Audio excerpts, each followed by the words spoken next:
Estimados alumnos y alumnas, ahora que está tan en boga este tema de la paridad, niños y niñas,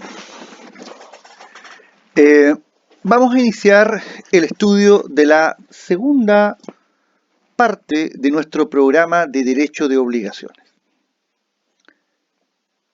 Cuando comenzamos a transitar por este camino de las obligaciones, yo les dije, mire, vamos a ver tres materias: la clasificación, los efectos y la forma o los modos de extinguir las obligaciones. También está lo relativo a la teoría de la prueba de las obligaciones y lo relativo a la prelación de créditos. Pero lo grueso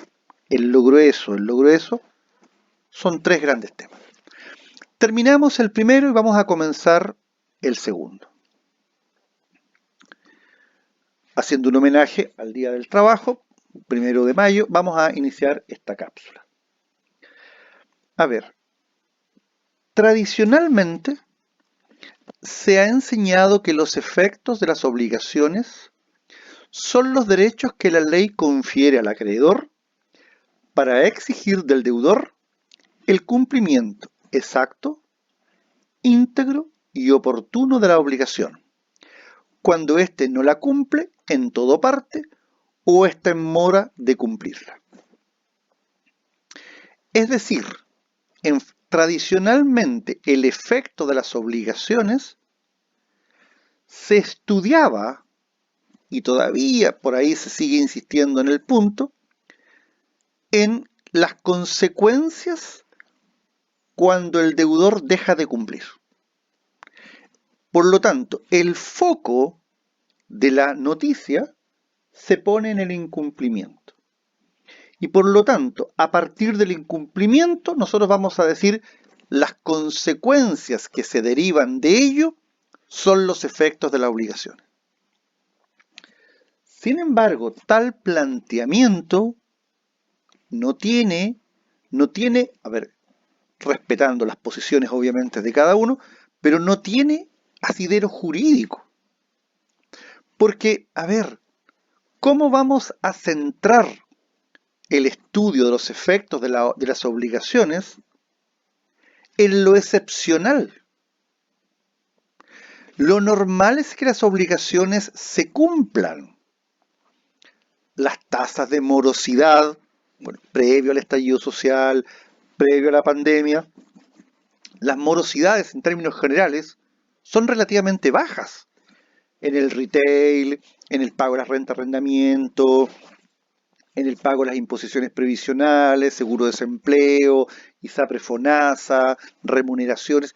En términos generales, las obligaciones, cualquiera sea su fuente, se cumplen o se cumplían. Las obligaciones tributarias, se pagaban los impuestos. Evidentemente, hoy día, en situaciones de crisis económicas, políticas, jurídicas, sanitarias, va a haber un aumento en el nivel del incumplimiento, pero todavía ese nivel de incumplimiento no va a superar el cumplimiento, porque el día que el incumplimiento supera el cumplimiento, cerramos el negocio, nos vamos para la casa y obviamente nos dedicamos, ¿cierto?, a la pesca, a la labranza y a cazar nuestros propios animales, o sea, se acaba el mundo, digamos. Entonces, hoy en día, este planteamiento está controvertido, por lo que acabo de señalar. Y quien de alguna manera lideró este cambio de paradigma es don Hernán Troncoso. ¿Y qué es lo que don Hernán dice?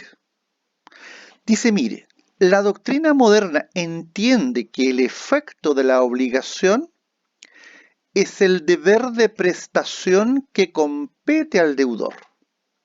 A este deber de prestación corresponde el derecho del acreedor a la prestación. Según eso, el primer efecto de una obligación será el pago voluntario. Pero si no hay pago voluntario, la ley confiere ciertos derechos al acreedor para obtener el cumplimiento forzado de la obligación.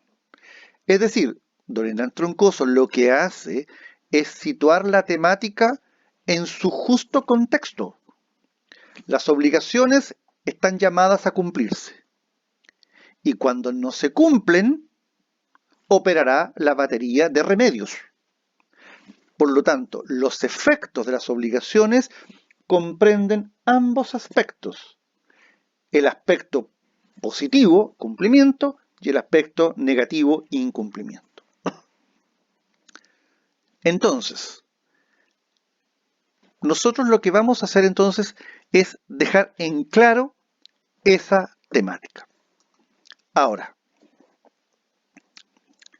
nosotros vamos a estudiar en el capítulo sobre modo de extinguir las obligaciones, el principal de los efectos de las obligaciones, cuál es el pago, y todos los medios vinculados al pago, como la dación en pago, por ejemplo, que es un medio asociativo al pago. El pago por subrogación, el pago por consignación, el pago por beneficio de competencia. Así las cosas, si algún día tenemos una modificación a nuestro derecho de obligaciones y contratos, como ocurrió en Francia el año 2016 y Argentina el 2015, sería interesante que el pago, junto con estar en los modos de extinguir obligaciones, el pago esté como el efecto primario de toda obligación. Porque la regla, insisto, es que la obligación se satisfaga o se cumpla. Y solo cuando hay incumplimiento, nosotros vamos a poder utilizar esta batería de derechos que se le entregan al acreedor frente al incumplimiento del deudor. ¿Qué pasa cuando el deudor incumple?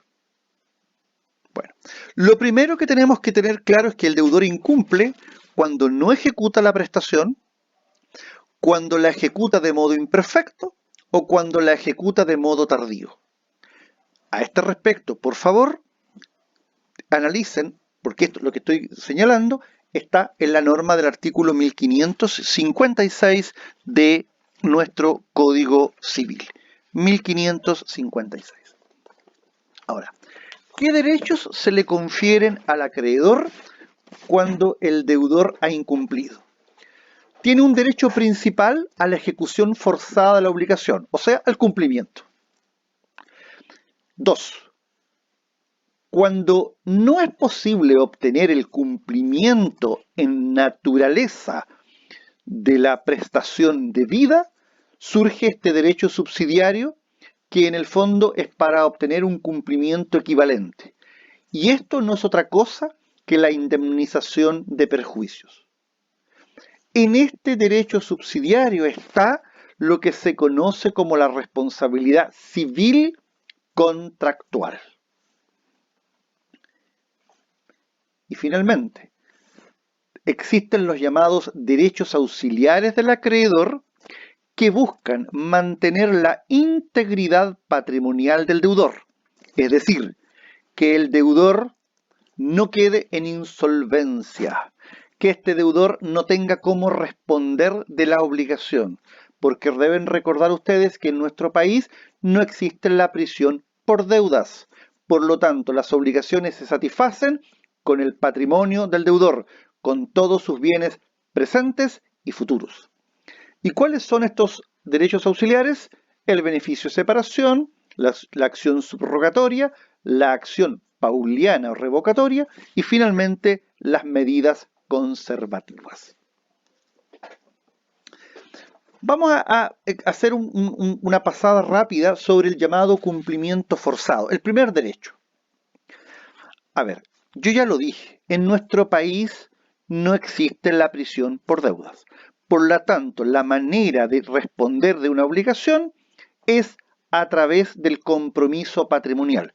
Recuerden ustedes, la obligación es el vínculo jurídico entre dos sujetos, en virtud del cual uno queda en el deber jurídico de satisfacer respecto de otro una determinada prestación, dar, hacer o no hacer, y compromete en ello su patrimonio. por eso que el artículo 2465 dice: toda obligación personal da al acreedor el derecho de perseguir su ejecución sobre todos los bienes raíces o muebles del deudor, sean presentes o futuros, exceptuándose solamente los no embargables designados en el artículo 1618 del Código Civil. Y también hay un listado de inembargables en el Código de Procedimiento Civil.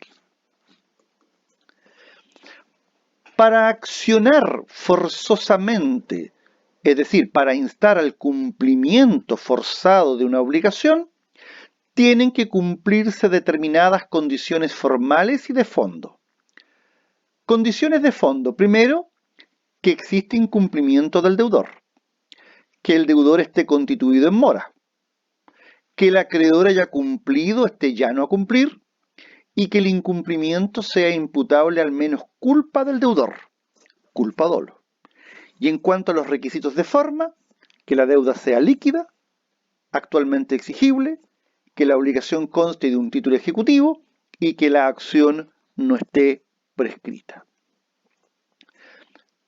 ¿Cómo se materializa, cómo se pone en movimiento, cómo se ejercita el cumplimiento forzado de una obligación? A través del procedimiento de ejecución forzada. Y este procedimiento de ejecución forzada va a ser distinto si la obligación es de dinero, si la obligación es de dar una especie o cuerpo cierto que está en poder del deudor, si se trata de una obligación de hacer y se trata de una obligación de no hacer. La ejecución forzada de obligaciones ustedes la van a estudiar en Derecho Procesal cuando cursen el estudio del llamado procedimiento ejecutivo. Cumplimiento, si no es posible el cumplimiento forzado, es decir, si yo no puedo obtener la prestación debida en los términos en que fue pactada, surge un derecho alternativo que es el derecho al cumplimiento por equivalencia, llamado también indemnización de perjuicios. Este estudio lo vamos a dejar para la cápsula siguiente. Gracias.